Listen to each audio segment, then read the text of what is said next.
here at Oakdale School, home of the Oakdale Eagles, with Coach Travis Nelson, who's coming off a state tournament appearance last year. First one ever in the history of the boys program. Travis, you've been here, what, 7 years now? This will be my 7th year. 7th year, okay. And when you came in, you was a young guy, and you know, you had to deal with some parents. I'm not going to mention any names. Some of them who didn't totally approve of a young guy getting hired, and that might even have been me. But you know, you stayed the course. You were true to yourself, and you know, good things happened. You know, I only had one really down year, the first year. You know, what kind of advice could you give a young coach, you know, breaking into the business? Just to be a sponge, you know, was the biggest thing for me. I'd never been around, you know, Fred Snow's been here forever. I had never been around him, but just learning just little things from him. I learned a lot of stuff from, I played for Coach Lane, just learning stuff from him. Even football coaches that I've coached with, just how they handle things, not necessarily, you know, X's and O's obviously are completely different, but just how they handle things and player development and all that stuff. Just make sure that you know, pay attention to everything that's going on. Go to as many clinics as you can, and just learn little things that you can use for whatever, you know, you're going to do. And probably the biggest thing when actually getting into coaching is pick something and be good at one thing. Don't try to be good at 15 different things. Pick one thing, be good at it, and then you can expand upon that. You know, the first year we changed defenses 3 or 4 times and changed offenses, you know, in the middle of the year and all that stuff, which really helped the next year changing it. But pick something and just stick with that thing. Be good at it, and just trust that over time that you'll get better at it. I think that's some good advice there. Talk a little bit about, you know, the experience, because you went to the state tournament in Murfreesboro as a player with Wartburg and Coach Joe Lane, and you took a team there. Talk a little bit about, you know, the experience, the difference, or just how it felt. I mean, as a player, you go there just to play. You know, you kind of watch everybody else, and just knowing, you know, your job is just go there and play. We got there a little bit late the year we got there, and didn't get to see any game in the Murphy Center before we went to the locker room and played. Just there was some traffic stuff going on and timing issues, so I really wanted to make sure we got down there early enough to see the game in front of us. You know, last year when we went down there. But as far as a coach, you know, you're worried about all the other little things, you know, make sure where the locker room's at and all that stuff. Whereas a player, you just kind of worry about, all I'm doing is I go where they tell me to go, put my stuff on, get ready to play. You know, as far as coaching-wise, it was just one of those things. Do we have everything? Make sure, you know, you got to have a floor pass and all that stuff just to be on the floor. You know, there's a lot of other things to worry about. But then once you get into to playing, it's just the same, you know, as any other game. You're just trying to prepare and trying to be ready to go for the next one. You know, and I knew as soon as we got there in the tip that we weren't going to play our best. Just you could just feel, you know, just kind of the feel of the way the game was going. Go ahead. Yeah, and how the kids were kind of acting, and just I felt like the momentum got sucked out of us a little bit early. You know, we battled back and took it to overtime and had the lead there in the second half. But just worrying about all the little things, I think if I could have got more acquainted with all that stuff earlier, where I think maybe the kids sensed a little bit, you know, just worrying about all the other things through me too. You know, because I think, you know, they go as, you know, they're going to go as how the coach goes, and so yeah, you know, it's one of those things. If you're excited, they're going to be excited. If you're nervous, they're going to be nervous, and just try not to project being nervous about all the little things, you know, because it was just a basketball game, and that was, you know, kind of how we tried to treat it, and came up a little bit short. You know, hopefully, I don't know, you know, it's a process to get there, and you know, you're very fortunate anytime that you can get there. You know, the teams that do it every year, you know, my hat's off to them, because it takes a lot to get there. I mean, even, you know, last year we had a really great team, and there were still, you know, some challenges that I felt like times that we could have got beat and not got there. You know, things have to fall the right way, and hopefully in the future, you know, things fall the right way again, and we can have a team that's, you know, built to go down there and maybe have a chance to win a game when we get there. I think there's a real good possibility of that, Coach. I really do. And talking about that, tell us a little bit about your team this year. You know, we lost Jackson, and that's a big loss. What, 20, 30 points a game, rebounds, team leader, everything. But and if you're around this program, you know the buzz, you know, and we've got players, you know, And I say we because, even though I'm doing a YouTube channel on all of the high school teams, this is my team, right here. But tell us a little bit about the team this year. We're long. I think everybody that starts is 6'1" to 6'3", maybe 6'4"-ish. And Singlay's a really big team. This is by far the biggest team that I've ever had, and maybe the most athletic. We got 4 or 5 guys that can get above the rim and seem to try to play there all the time. It's one of those things where they do a really good job of getting off the floor and giving themselves a chance to get rebounds and scoring and all that stuff. But we only had 4 guys that got meaningful minutes last year, and one of those 4, there was games where he didn't get in very much. So they're inexperienced. It's one of those things. We're going to have some good days, and there's going to be some bad days. Just like this summer, we had some really good games where we went and competed with some really good teams, and then we'd lose to a team we probably shouldn't have lost to. But you're 18-year-old kids, that happens. You're going to have that when you're dealing with, kids in high school and trying to figure out who the leader is. That's the one thing. We lost Jackson and, even Hayden Barber and Brett Bingham and all those seniors. Nate. They had been through some battles before. That group there had played in played with 3-4 district tournament? Yeah, they've played in a bunch of, and they knew how to handle themselves. Last year we'd be down by 10 in the fourth quarter and we called timeout, and it was one of those things you could see it in their face. They were going to win. They were going to find a way to get it done.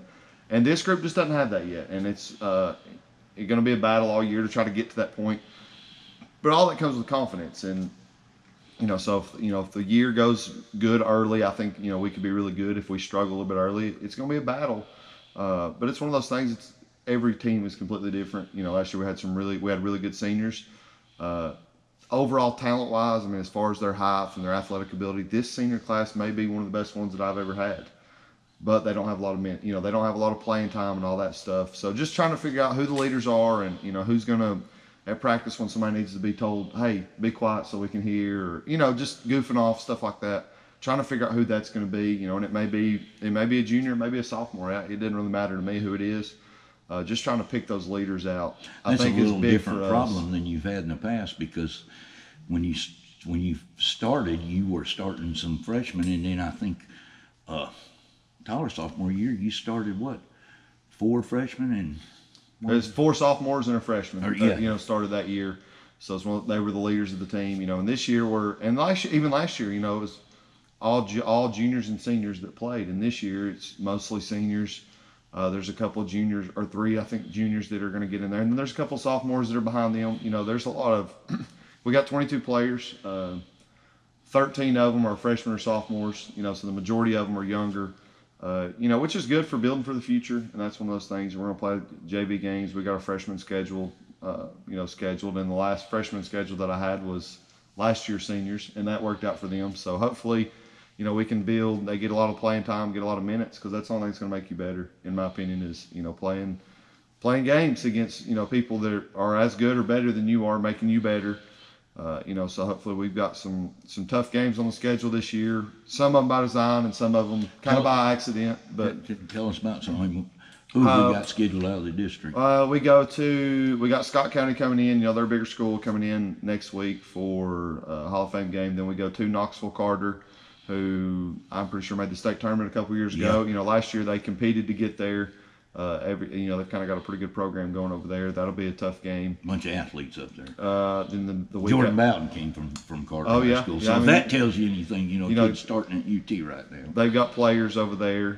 They got a new coach. I don't know much about him, but looking forward to building a relationship with him. And then we go to Anderson County, which is a 3A school that they compete in their district year in and year out. We played them this summer. They beat us pretty good this summer. So see how we've developed. And then we go to Hardin Valley for their Thanksgiving tournament. We play Austin East. Austin East, huh? And McMinn County, which Austin East, they'll probably... You really don't know what you're going to get, but one thing I can guarantee you, there'll be some athletes on that floor. Well, they were undefeated. They had only lost 1 or 2 games last year when they had the mishap last year at the end of the year. We're probably going to make the state tournament, and I think they returned every single kid back. They didn't have any seniors. It was a really young team. So they're going to be good. It's just one of those things. It'll be a good challenge for us to go in there and just to keep it close and be competitive, and hopefully if things work out, have a chance in the fourth quarter to maybe have a chance to win or just keep it close. But I'm just one of those people, I want to find a way to win. I don't really care who we're playing, find a way to win. And I feel like we got a chance.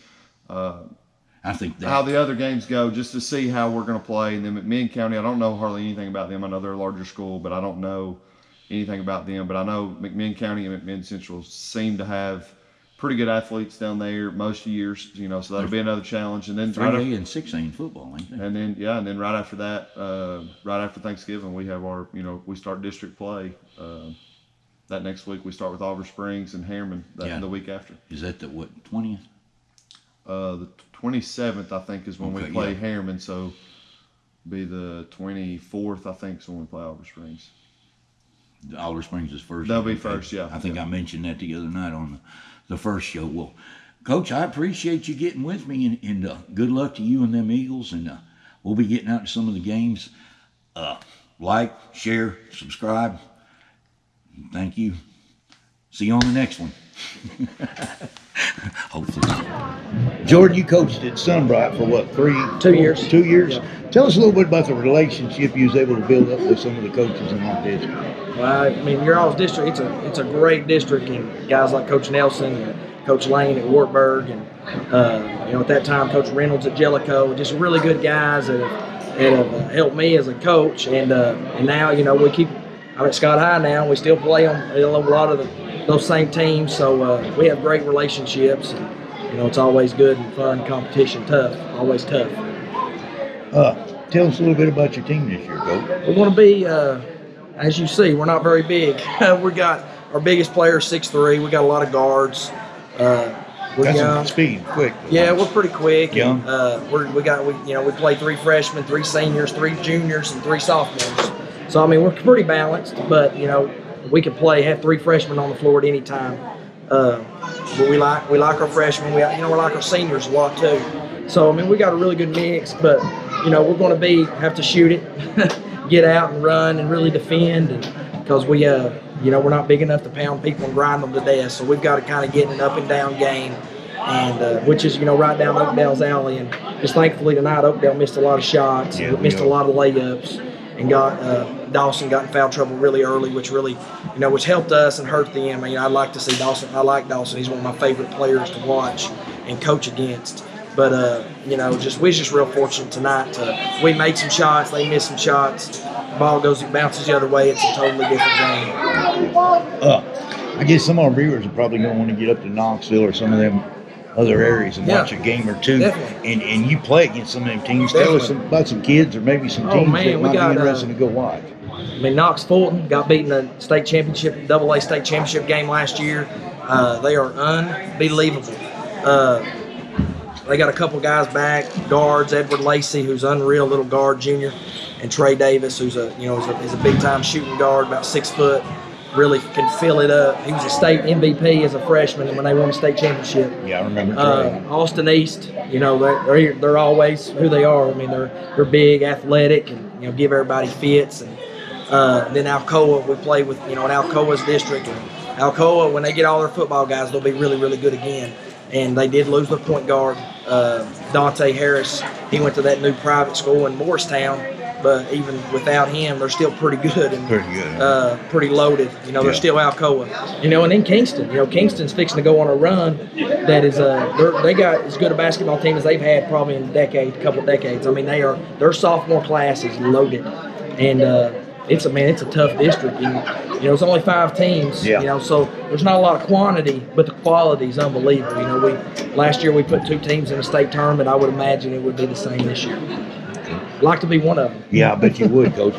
Well, I appreciate it. I remember Trey from playing in the Rocky Top League with me, and he'll shoot it. I mean, he can pull it and hit it. He's tough. Yeah, he's one of our freshmen. He's a good one. We are so thankful to have Trey Morrow. Had 16 tonight, freshman debut. That's not bad, is it? Hey, that's great. That's great.